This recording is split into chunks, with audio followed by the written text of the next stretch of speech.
జిల్లా ఎమిగనూరులో తమ స్థలాన్ని కబ్జా చేస్తున్నారంటూ బాధితులు తీసిన వీడియో సోషల్ మీడియాలో వైరల్ గా మారింది.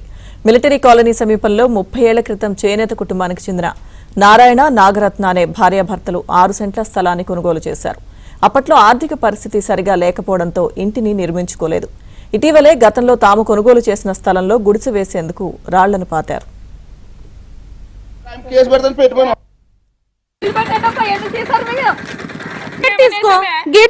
సబ్ రిజిస్టర్ ఆఫీస్ కి ఎంఆర్ఓ ఆఫీస్ కి లెటర్ రాస్తాము. ఎవరి పొజిషన్ లో ఉంటే వాళ్ళకి అవునన్నా మీరు తీయడానికి ఏమి 40 ఏళ్ళ కింద తీసుకున్నా మేము 40 ఇండ్లు కొట్టు కట్టారని ఇది ఒకటే ఖాళీ ఉండేది. ఇవి మీది తప్పు ఉందమ్మా. మేమేం తప్పులేదన్నా.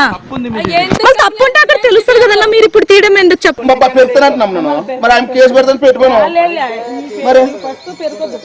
పెరగద్దండి ఆపండి. మీరు ఇట్లా వచ్చినప్పుడు ఆపండి. ఇన్నోటి తీసి ఏమన్నా మర్యాద కొట్టుకునే కష్టం చేసుకోకుండా ప్లేస్ ఇదో. అయితే అధికార పార్టీకి చెందిన ఒక నాయకుడు, వెంకటాపురం కాలనీకి చెందిన ఒక ప్రతిపక్ష పార్టీ నాయకుడి అనుచరులు కలిసి ఆ స్థలం తమదేనంటూ రాళ్లను తొలగించాలని బలవంతం చేసినట్టు ఆ బాధిత దంపతులు ఆరోపించారు. తమకు CM Chandrababu, deputy CM Pawan, మంత్రి లోకేష్ న్యాయం చేయాలని విజ్ఞప్తి చేశారు. తర్వాత నిన్న మా బండలు పెట్టుకుని చిన్న షెడ్ అని వేపించుకుని షెడ్లో ఉందామని షెడ్ వేయించడానికి అని బండలు పెట్టినాం సార్. మళ్ళీ ఈరోజు కూడా వచ్చి మా బండలంతా పీక్ పడేసినారు సార్. పీకుతున్నారు సార్. వాళ్ళంతా శిలకలు గడ్డపారాలు పట్టుకుని వచ్చినారు సార్. 30 మంది వచ్చినారు సార్. మా మీద దౌర్జన్యం చేస్తున్నారు సార్. మాకు న్యాయం చేయండి సార్. మాదైతే 574 ఫ్లాట్ నెంబర్ 16, 17 సార్. అప్పటి నుంచి అదే సార్. అక్కడ చుట్టుపక్కల 40 మందికి అదే ఫ్లాట్ నెంబరే ఉన్నాయి సార్. మేము అదే దాంట్లోనే అప్పటి నుండి ఉన్నాం సార్.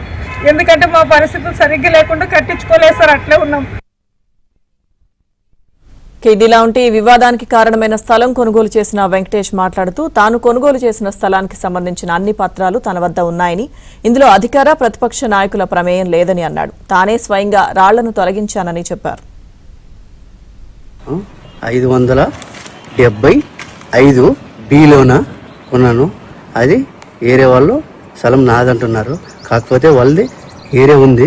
కాకపోతే వాళ్ళకి అర్థం కావడం లేదు. చెప్పినాము, చేసినాము. దీంట్లోన ఎటువంటి రాజకీయము, ఎటువంటిది ఎవరు సపోర్టు ఏం లేదు. నేనేదో పని చేసుకుంటూ ఉండేవాడు.